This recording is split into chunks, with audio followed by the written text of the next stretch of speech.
The credit card statement lay open on my kitchen table, a quiet betrayal inked in numbers. $17,000. My name is Martha Langston. I'm 62 years old, a retired elementary school teacher and a widow.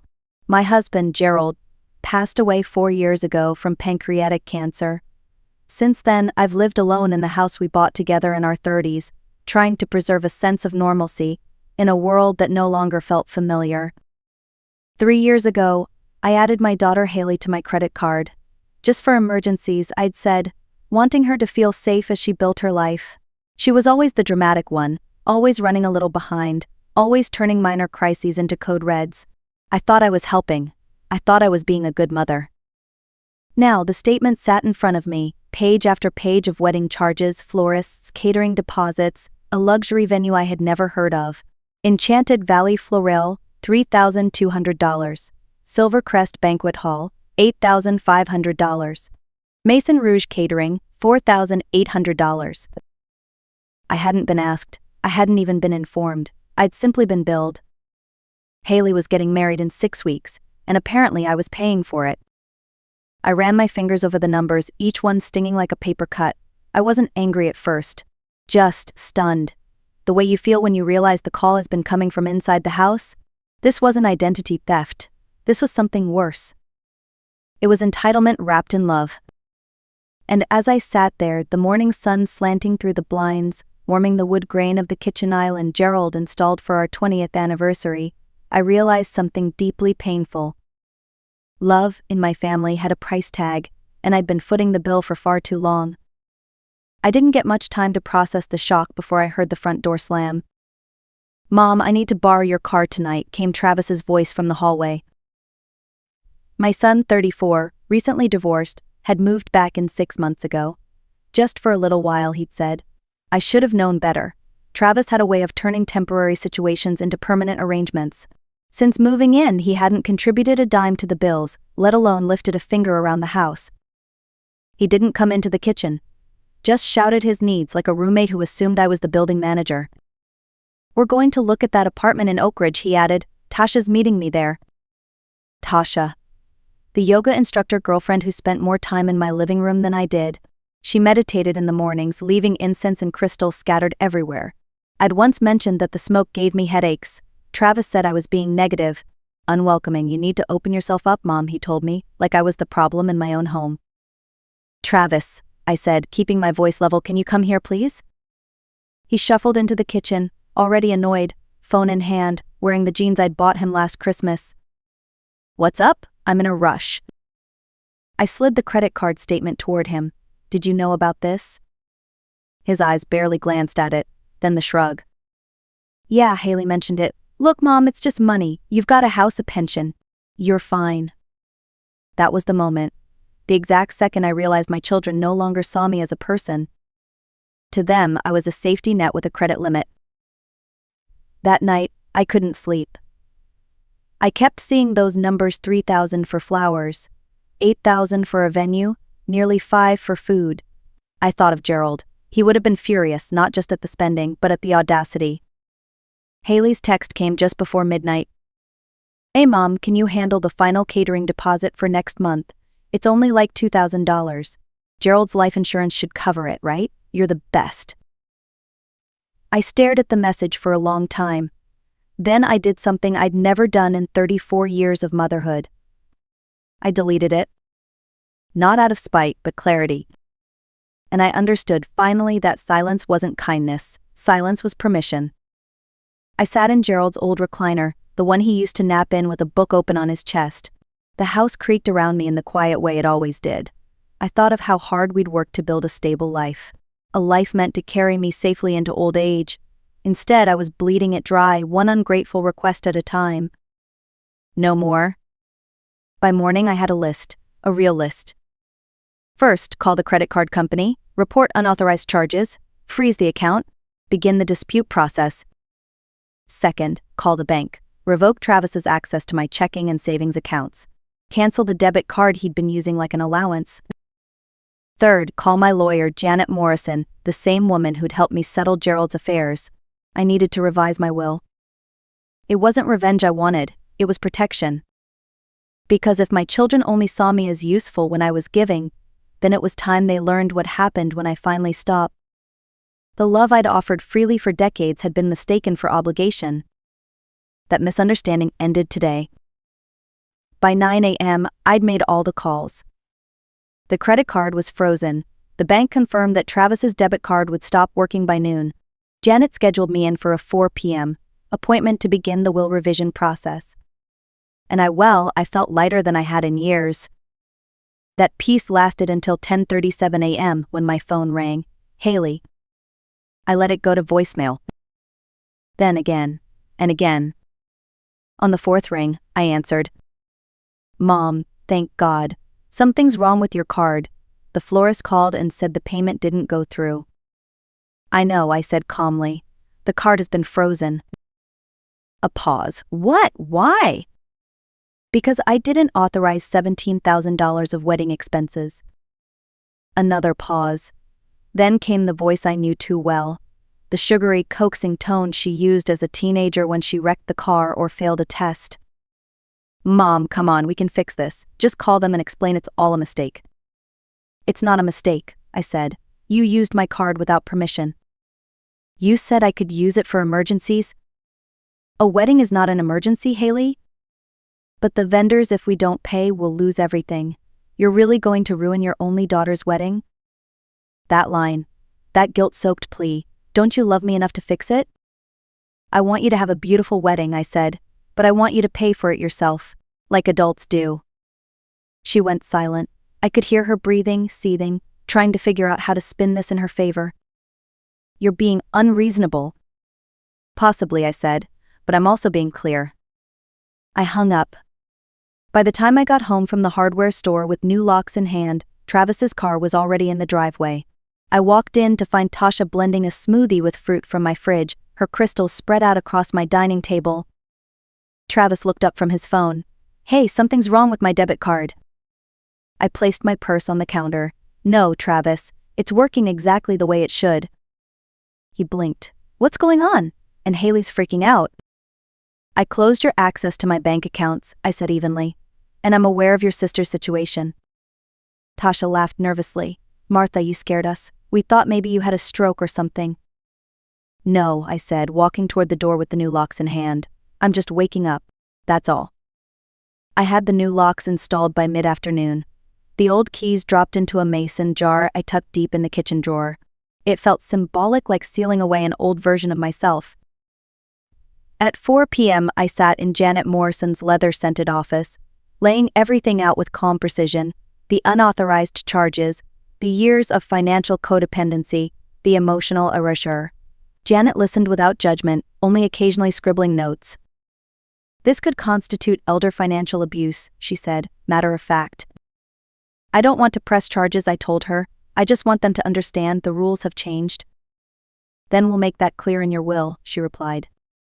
By dinner time, the house felt quiet, but not the hollow, grief-filled quiet I'd grown used to since Gerald passed.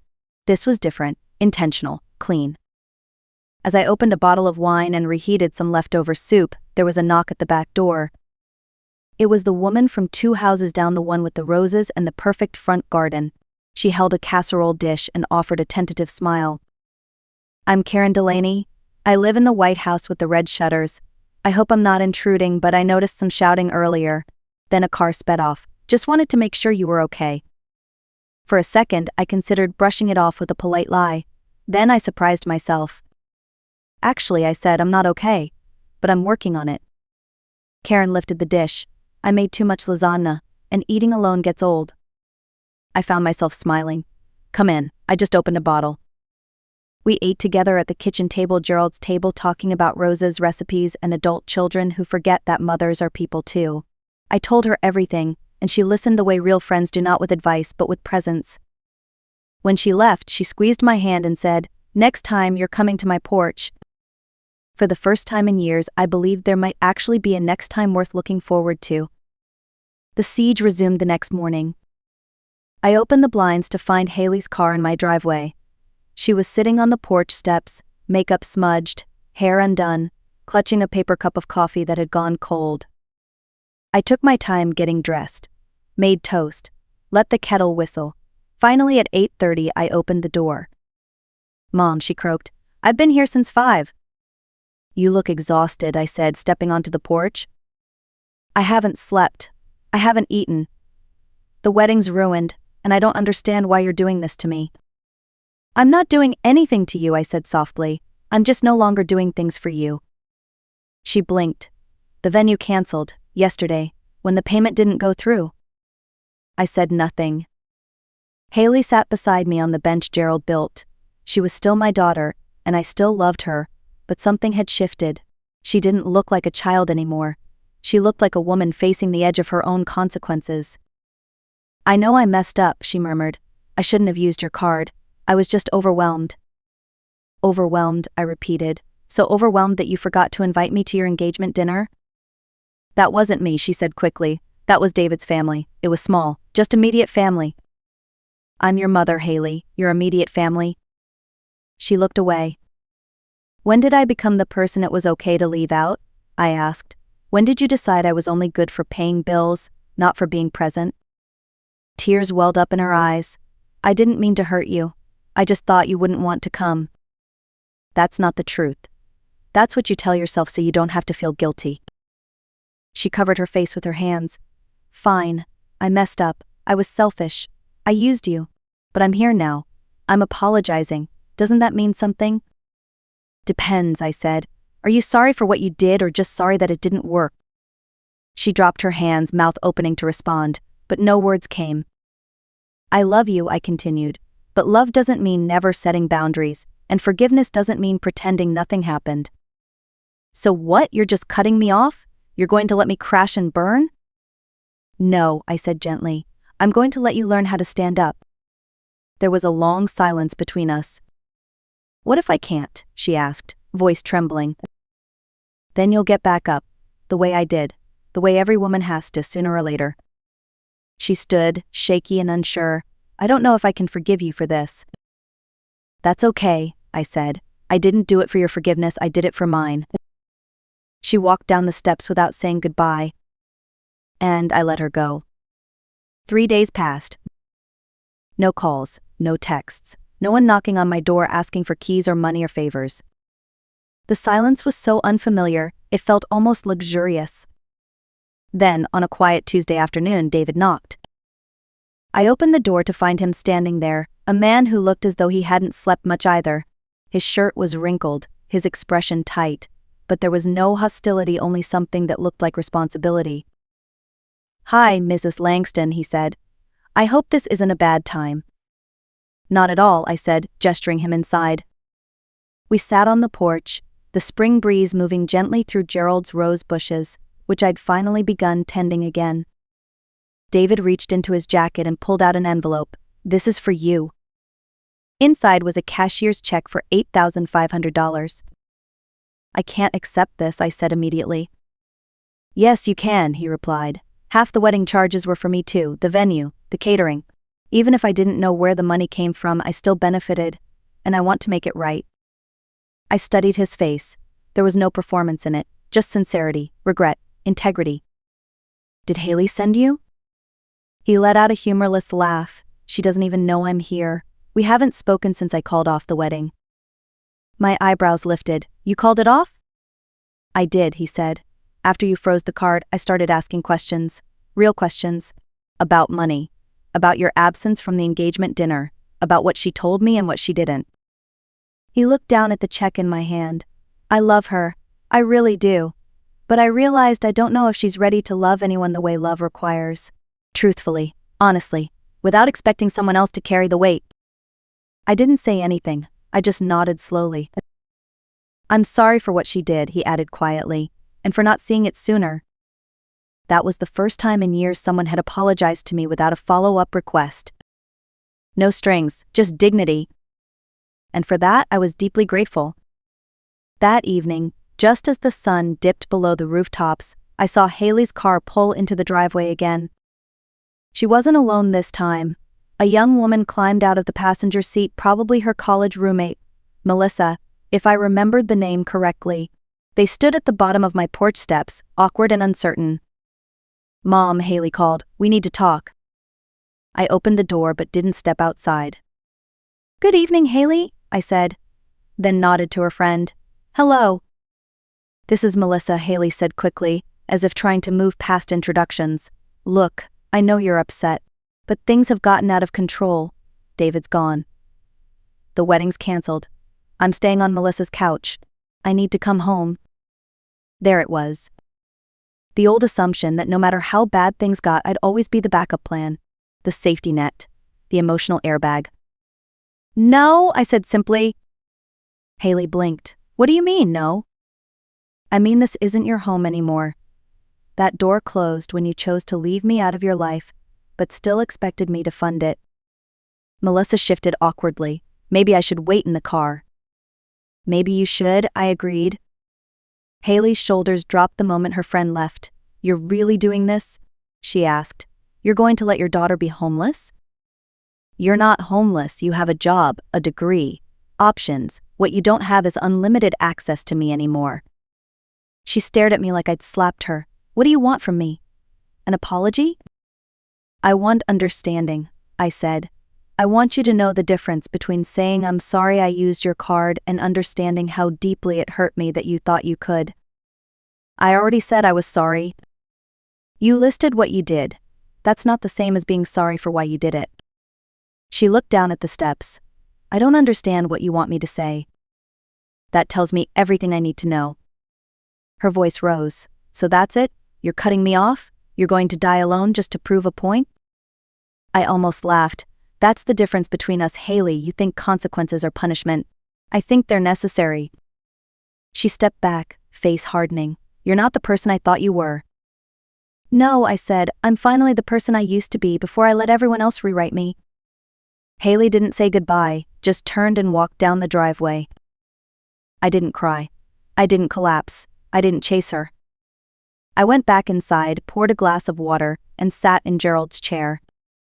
And for the first time in years, the silence didn't feel lonely.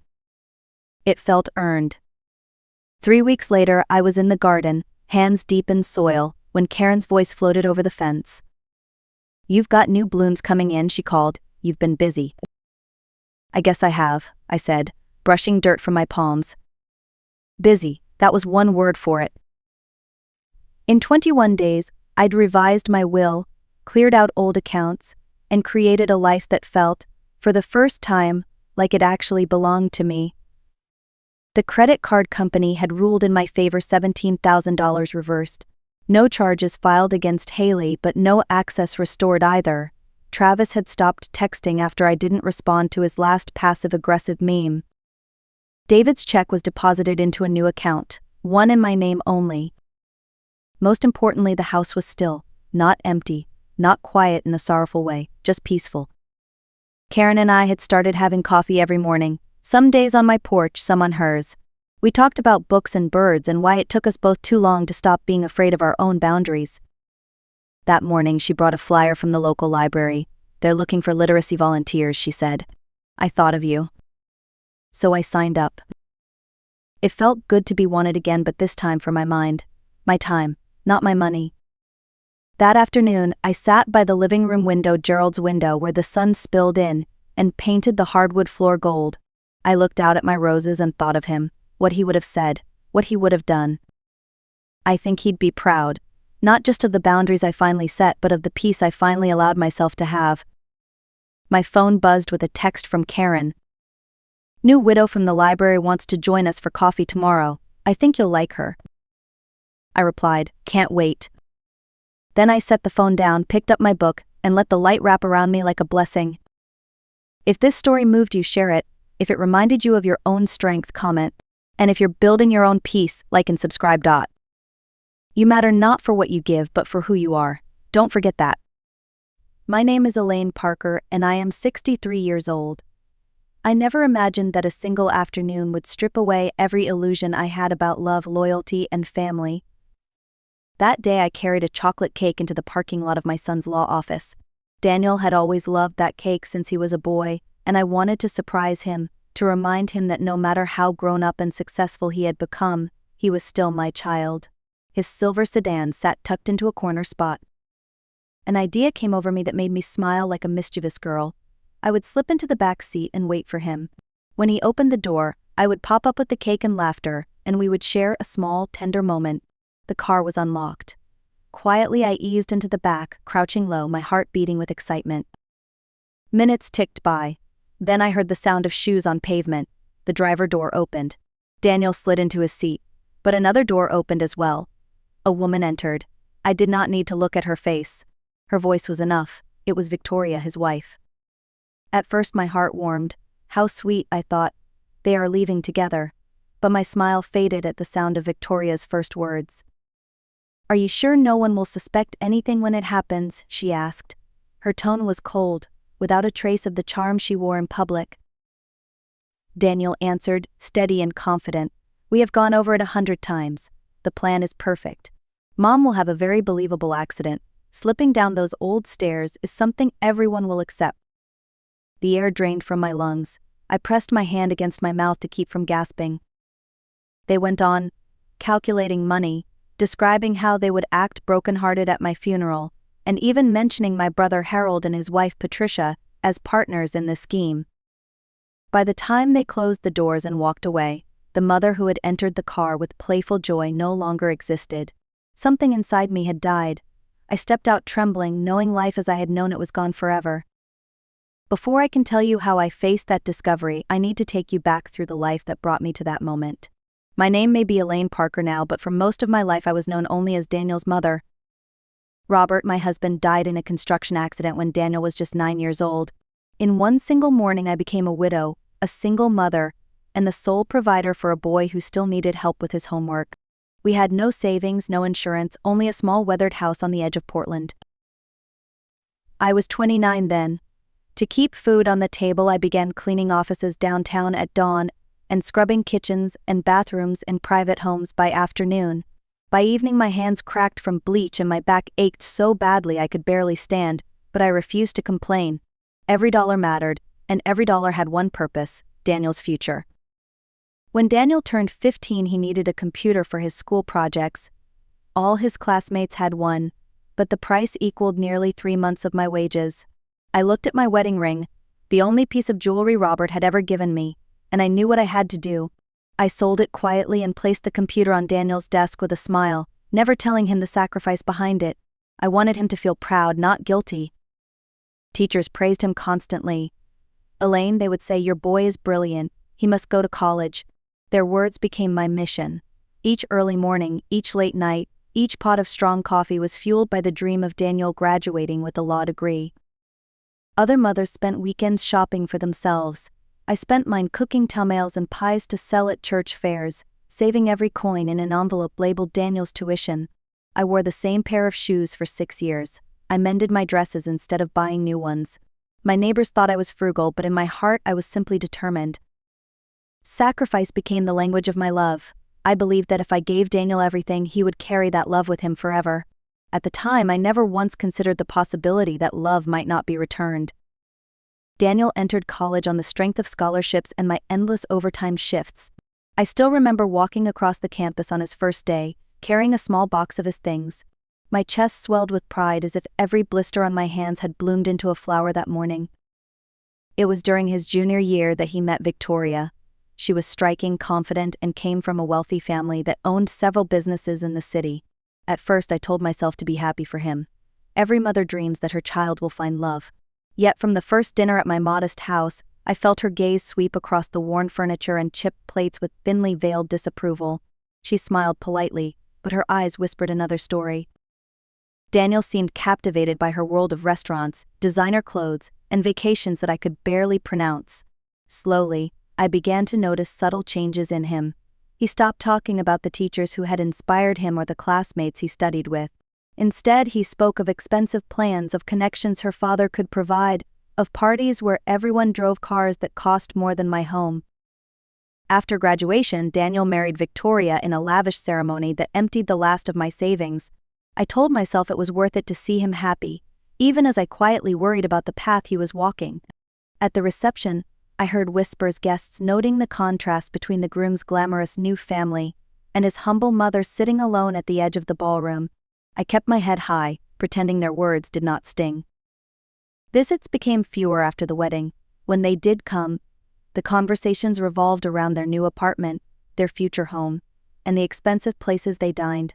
My stories about neighbors or old friends seemed to bore them. It was in those years that I realized the distance was no longer about miles across the city. It was about values, pride, and the kind of life Daniel now believed he deserved.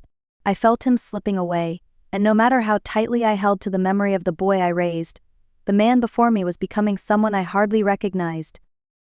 The day in the car had already cracked my heart, but the longer I listened, the more unbearable the truth became. Daniel and Victoria spoke in measured tones, as if rehearsed. They had memorized every step of my so-called accident. They described how I would fall down the stairs, how neighbors would shake their heads sadly, and how the insurance money would cover everything. Then Daniel asked a question that made my skin crawl. Are Harold and Patricia ready to do their part? Victoria's answer came quickly.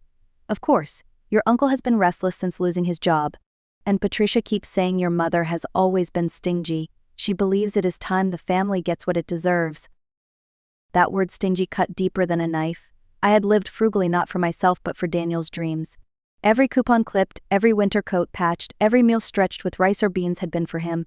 Yet to them my sacrifice looked like greed. They continued to calculate aloud, speaking of numbers as if they were reading a grocery list. 200,000 for the house, 100,000 from life insurance, savings in the bank, at least 50,000. With that, Victoria said with a spark of excitement, we can finally move into the new subdivision and pay off the debts. I crouched lower in the back seat, my body trembling, my breath shallow.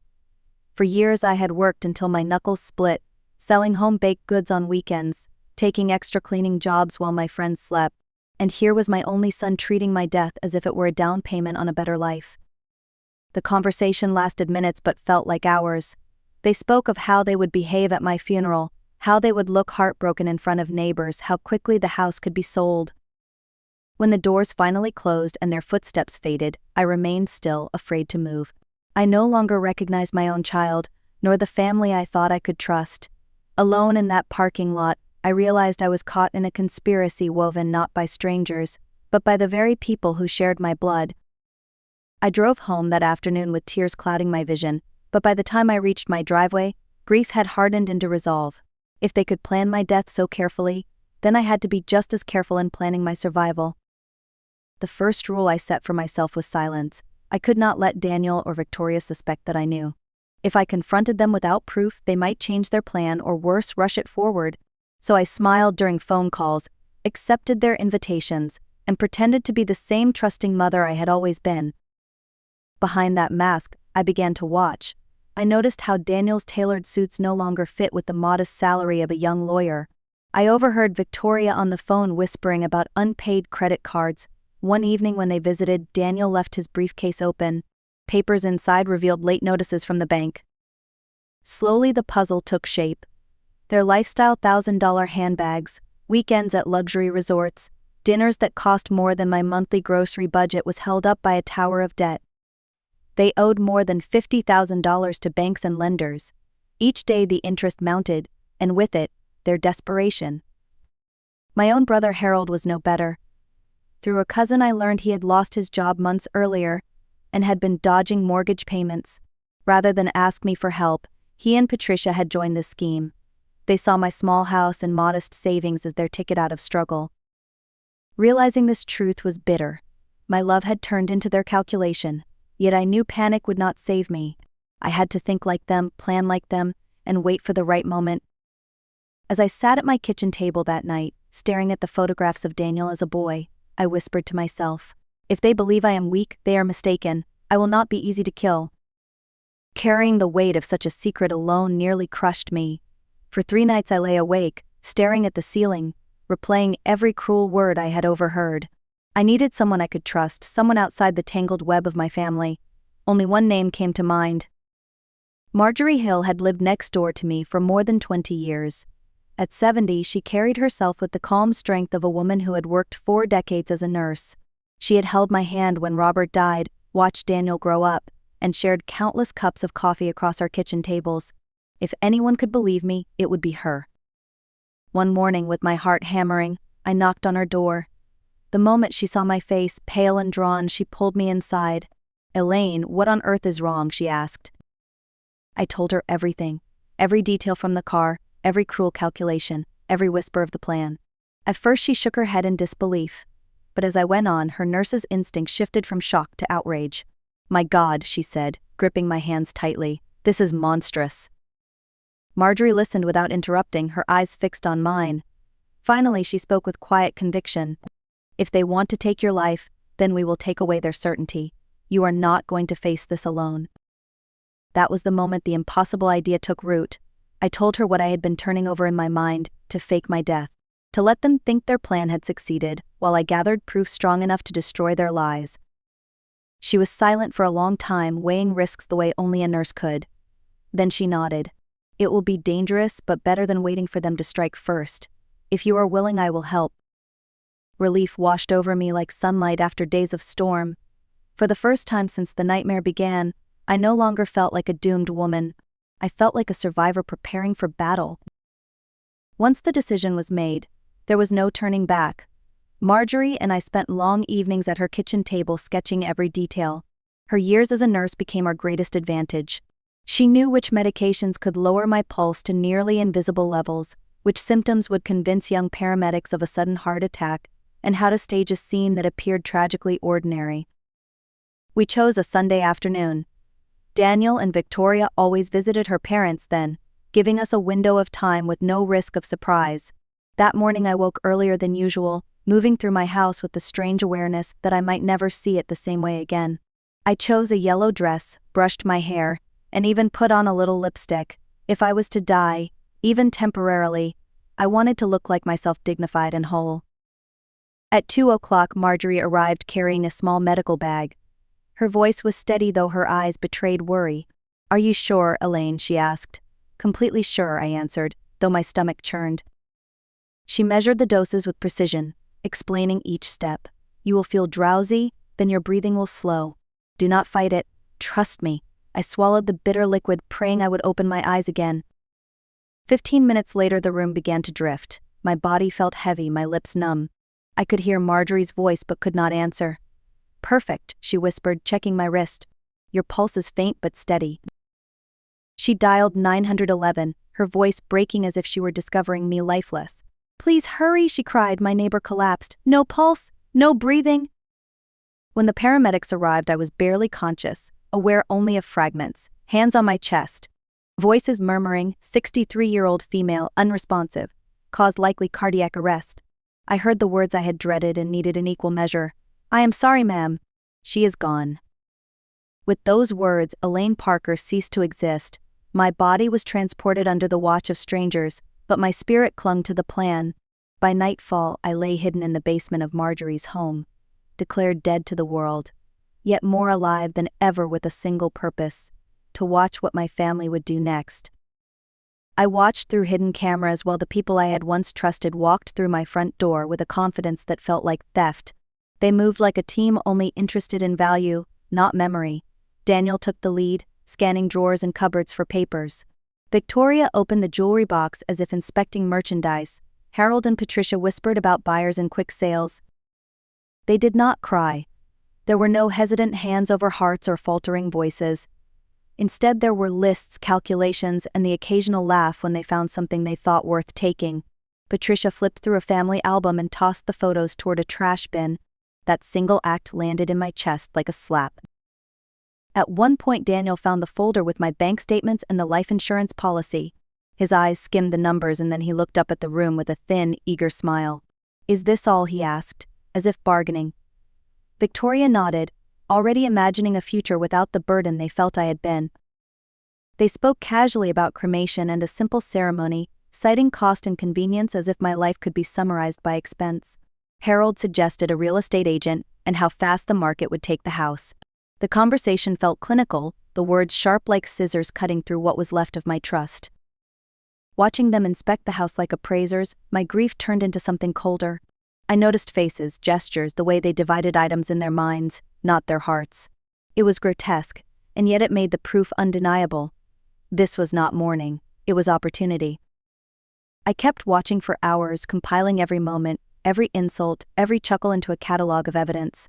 Marjorie, who had placed hidden cameras during my last anxious nights, texted me updates and snippets. Each clip landed in a folder labeled with the time and the names. In the quiet of that basement, I felt both hollow and focused. I had to be patient. The moment to act would come, and when it did, I wanted the world to see exactly who these people were. The evidence piled higher with each passing day. Recordings of their voices dividing my money, video of them throwing family pictures away, documents showing how quickly they contacted the insurance company. Marjorie and I knew it was time to move from survival to justice. Through one of her old colleagues, we reached a local journalist, Sandra Mitchell from Channel 5 News. She was known for pursuing stories of corruption and abuse. When she sat in Marjorie's kitchen and watched the clips, her jaw tightened. "This is unbelievable," she whispered, then looked me directly in the eyes. "If you are willing to appear on camera, this will change everything." Together with Sandra, we arranged a plan that was part investigation, part theater. The police agreed to be present. The cameras would roll as my family gathered for what Daniel called the official meeting to review my will and divide assets. None of them suspected the woman they believed cremated would walk back through her own front door. The day arrived heavy with anticipation. I wore a red dress I had saved from Daniel's wedding, styled my hair, and stood straighter than I had in years. This was not a disguise. This was me reclaiming the voice they had tried to silence. At 3 p.m, my family sat in my living room, papers spread across the table. Patricia scribbled numbers in a notebook. Victoria smoothed her dress with satisfaction. Daniel cleared his throat, preparing to announce how the assets would be shared. Sandra gave me a nod. "It is time," she said. I pushed open the front door. The creak echoed like thunder. 4 faces turned toward me. For a breath the room froze. Then Victoria let out a scream. Daniel stumbled back, knocking over his folder. Patricia covered her mouth, whispering ghost. Harold's face drained of color. "Hello, my dear family," I said, stepping forward with the cameras behind me. "I hope I am not interrupting your business meeting." The shock on their faces was captured from every angle. Before they could speak, Sandra introduced herself on live television and explained what viewers were witnessing. Then I played the recordings, Daniel's voice plotting my accident, Patricia mocking my stubbornness, Victoria calling me a burden. The police moved in. Officers read charges aloud: conspiracy to commit murder, insurance fraud. Handcuffs clicked shut while neighbors and viewers watched. Daniel cried out, "Mom, please, this is not what it looks like." But it was exactly what it looked like. For years I had sacrificed quietly. That day I spoke loudly, not just for myself but for every mother who had ever been treated as expendable. Justice had walked through the door with me. The arrests made headlines across the city before the sun went down. For weeks my story ran on television, radio, and in newspapers. Strangers stopped me in the grocery store to offer a hand squeeze or to whisper, "I am so sorry for what you went through." Some even told me about their own betrayals, as if my story had given them permission to share their pain. The trial moved faster than anyone expected. The recordings, the video, and the insurance paperwork left little room for argument. Daniel tried to paint me as a controlling mother who never let him live his own life, but the jury could hear the difference between a mother's sacrifices and a son's greed. Victoria sobbed on the stand, Harold stared at the floor, Patricia insisted she had only followed her husband's lead. The verdict came back guilty on all counts. Sentences ranged from 10 to 20 years. When it was over, I walked out of the courthouse into the crisp air of Portland with a strange calm. I had lost a son, a brother, and any illusions about family loyalty, but I had kept something more important: my life, my dignity, and my freedom to choose what came next. I sold the old house filled with painful memories and bought a smaller place near Marjorie. With part of the money, I set up a scholarship fund for single mothers struggling to send their children to college. It felt right to turn what had almost destroyed me into a light for someone else. In the months that followed, I built a new circle of friends, people who cared for me without calculation. Some were neighbors, some were women who wrote me after hearing my story. We laughed together, shared meals, and reminded one another that real family is chosen in the way people stand by you. Looking back now, I see my journey not only as survival but as rebirth. My son's betrayal broke me, yet it also pushed me to discover a strength I never imagined. If you are listening to this and have ever felt used, betrayed, or unseen, remember this: your worth is not measured by what others can take from you. True family is not written in blood, but in loyalty, kindness, and love freely given. If my story moved you, I invite you to share it, leave a comment about where you are listening from, and subscribe so we can continue walking through these stories together. Your support means more than you know. My name is Lorraine Carter, and I am 66 years old. Yesterday, a single sound from my phone shattered everything I thought I knew about family. It was a voice memo from my daughter Jenna, meant for her husband Ethan. But instead of love or laughter, I heard my own child describing me as a burden she could not wait to discard. "She is in the way, Ethan. Brooke already explained how we can transfer the deed without her noticing. I found a place that costs $800 a month, and St. Augustine is ready to take her next Tuesday." Each word felt like a knife. My only daughter, the girl I had sacrificed decades for, was planning to move me into a facility against my will and take my home as if I were nothing.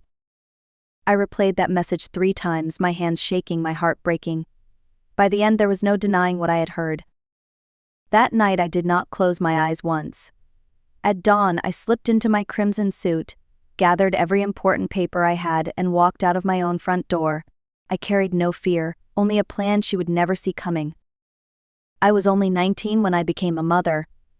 Jenna's father disappeared before she even opened her eyes, leaving me with nothing but a crib I could barely afford, and a promise to myself that my child would never feel unwanted.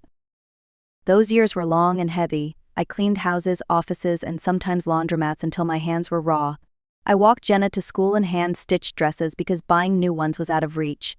I remember one cold morning when the rain soaked her coat, and I sat by candlelight, patching the seams so she could wear it again the next day. Every dollar I made went into her future. When her classmates arrived in shiny cars and crisp uniforms, Jenna still walked beside me, but she walked with shoes polished until they gleamed. And when she kissed my cheek and whispered, "Thank you, Mom. You're the best in the world," the ache in my back didn't matter. Later, when college came, the cost seemed impossible. $15,000 a year might as well have been a mountain. But I borrowed against my home, sold my only ring, even pawned my mother's sewing machine. Also, Jenna could sit in air-conditioned classrooms and chase opportunities I never had. I thought love, in all its sacrifice, would circle back in gratitude. I thought my giving would build a bond no betrayal could touch. When Jenna met Ethan, I was relieved. At last, I thought she had found someone who cared for her as deeply as I did. He had a good job at the factory, carried himself with confidence, and treated her with courtesy in those early days. Their engagement dinner felt like a victory lap for every sacrifice I had made. At first, our Sundays together became my joy. They came for dinner, laughed at my stories, and thanked me for the meals I prepared. For a while, I believed everything was finally settling into a stable rhythm. But when Ethan lost his job, small requests began to appear. "Mom, can you help us cover the mortgage just for this month?" Then, "We're behind on the car payment. Could you lend us a little more?" I reached into my savings each time, convincing myself it was temporary. Slowly, their calls grew shorter. "I'm in a meeting, Mom, I'll call later. We're grocery shopping, can we talk tomorrow?" Tomorrow never came. I left messages they never returned, sat by the phone like a teenager waiting for attention. The hardest moment came when I walked into a diner alone, after they invited me to lunch, only to realize they had forgotten to cancel. I stirred my coffee, watching other families laugh together, and wondered when exactly mine had slipped away. It was Jenna who suggested the move. "Mom, our apartment is getting painted. It will just be a month. This way we can spend more time together." Her words sounded sweet, and I wanted to believe them. I opened my door, thinking perhaps the closeness we once had could be restored. But almost from the first night, my house no longer felt like my own. Ethan criticized everything. "This shower barely has any pressure. The TV is outdated. The internet is too slow." Each complaint chipped away at my sense of home. Jenna, meanwhile, began rearranging my cabinets without asking. "Mom, these plates are so old. Let's replace them." Or, "These clothes are out of style. You don't need them anymore." My belongings, collected over decades, were treated like clutter standing in her way. Even the bills became theirs to oversee. "Let me handle the utilities, Mom. You shouldn't stress at your age." At first it felt like care, but soon I realized they were reviewing my statements and questioning every dollar I withdrew. What unsettled me most were the quiet conversations that ended the moment I entered the room. Whispers in the kitchen turned to forced smiles when I appeared. "Nothing important, Mom," Jenna would say. But their eyes told me otherwise, and my safe haven had begun to feel like a stage set for someone else's play. I thought I had grown used to their whispers, their small jabs, their sudden control over my life. But nothing could have prepared me for what spilled from that voice memo. Jenna's tone was colder than I had ever heard. She is always hovering. She asks too many questions. I found a facility for $800 a month, and Brooke says the deed can be shifted without her noticing. Then Ethan's laugh in the background, like he was in on a clever joke. And Jenna added words that turned my stomach. With the reports we already have, it will be easy to prove she's confused. Once she's inside St. Augustine, we'll have guardianship. The house will finally be ours. There was a pause, and then the line that froze me. If something happens there, well, at least we'll still have the life insurance. I stopped breathing. My daughter, my only child, was discussing not only my removal from my home, but the benefits of my death. For a long moment I sat in silence, phone still glowing in my hand, and then the silence broke inside me. Grief gave way to something sharper. I would not let them write the ending to my story. I walked into Willow Creek Bank at 8 on the dot. The morning light made the lobby look ordinary, friendly even, but I felt like I was carrying an accusation across the floor. Nora Patel, the branch manager, had known me for years. She stood, smiled, and asked how she could help. I told her I needed to see every transaction on my accounts for the last 6 months, and to cancel any external access immediately. Nora led me to a quiet office and pulled up my file. Her face changed as she scrolled. "Ms. Carter, there are authorizations here," she said, pointing to a scanned letter. The signature looked like mine, but the slant was wrong. I asked to see the original. When I compared the two, I felt a cold wash over me. It was a forgery. Nora reacted with the professionalism that steadied me. She canceled all third-party permissions, placed a fraud alert, and froze transfers pending my approval. I opened a new account while she watched and moved my savings into it. We changed every password and put a note on my file: no changes without my verified voice or my written consent. I also changed my life insurance beneficiary. It felt symbolic but important. I named Golden Hope Foundation, an organization that helps abandoned seniors. If they thought they could profit from me, they would find the money redirected to people who truly needed it. Before I left, Nora looked at me and said, "Keep originals, Ms. Carter. Scans are useful, but originals are proof." I thanked her and left the bank with my hands less shaky than when I arrived. I had taken the first concrete step to protect what was mine. My next stop was the county clerk's office, where my niece Brooke Parker worked. She had always been nervous around me, but lately her visits felt rehearsed, her folder always too full of routine papers. That morning I walked in without warning, a small recorder tucked into my purse. "Good morning, Aunt Lorraine," Brooke stammered, her voice higher than usual. She tried to shuffle the papers on her desk out of sight. I smiled kindly. "Don't hide them, sweetheart. I actually came to understand exactly what Jenna asked you to prepare." Her hands trembled. "It's nothing serious, just beneficiary updates." But when I leaned forward and quietly pressed play on the voice memo, her eyes widened. She knew the game was over. "Brooke," I said, keeping my voice calm, "I know about the forged signatures. I know about the false medical reports. You have two choices. You can help me undo this mess, or I can walk straight to your supervisor with this recording." Tears welled up in her eyes. "I didn't want to hurt you, Aunt Lorraine. Jenna said you couldn't manage things anymore. She promised me $2,000, $1,000 if I helped." "Then here's your chance to make it right," I replied. "Reverse the paperwork, and give me copies of everything you touched." For 2 hours, Brooke worked beside me, unraveling the false trail she had created. By the time I left, I carried a folder filled with evidence documents with my forged signature, fabricated medical notes, and drafts of property transfers. I also carried her whispered confession on my recorder. It was no longer my word against theirs. I had proof. By midday, I was sitting in the oak-paneled office of attorney Daniel Whitman. He was a man who measured his words carefully, a quality I needed. I placed the folder of evidence on his desk, my hand steady this time. He listened as I explained everything: the voice memo, the forged bank letter, Brooke's confession. When I finished, he tapped the papers thoughtfully. "Ms. Carter, what you've brought me is more than enough. This is a clear case of fraud, forgery, and attempted illegal appropriation. We can pursue both civil and criminal charges." I told him I didn't want revenge for revenge's sake. What I want is protection. I want Jenna and Ethan to learn there are consequences.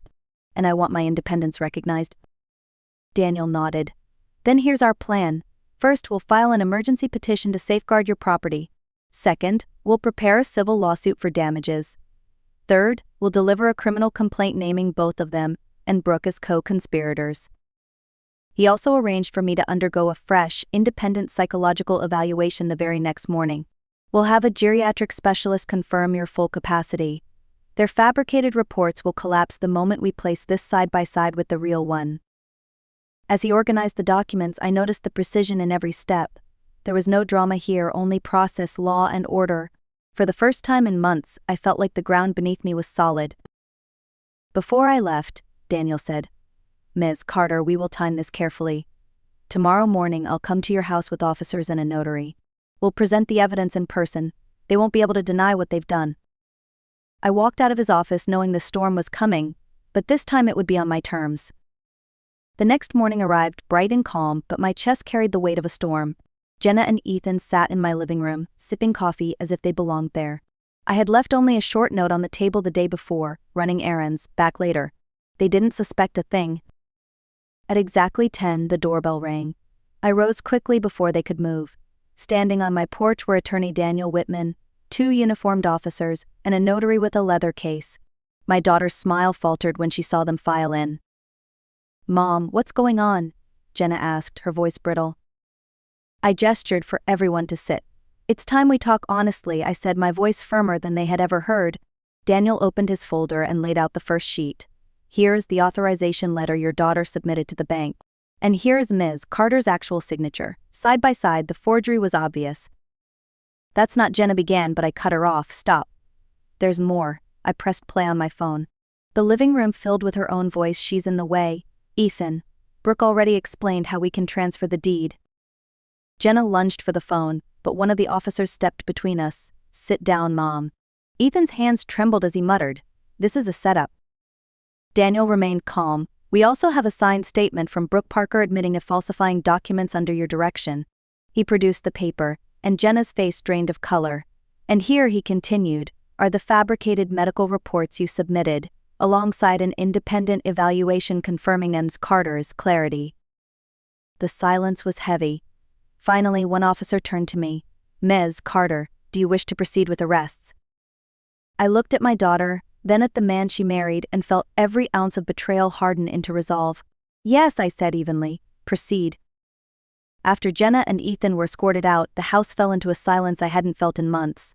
But peace did not last long. Within days, their retaliation began in the most modern way online. A Facebook post appeared in a local group with Jenna's words, "My mother suffers from dementia and accused us of theft. Please, if you see her wandering, contact me. She is not safe alone." The photo attached was one she had taken of me unawares, head down in the garden, made to look frail and confused. Strangers commented with pity, others with judgment. "So sad, she should be in care." I felt my chest tighten reading lies about myself from people I had never met. Then came the phone calls, blocked numbers at midnight. Voices spitting words like poison. "You're a cruel mother. Hope you die alone."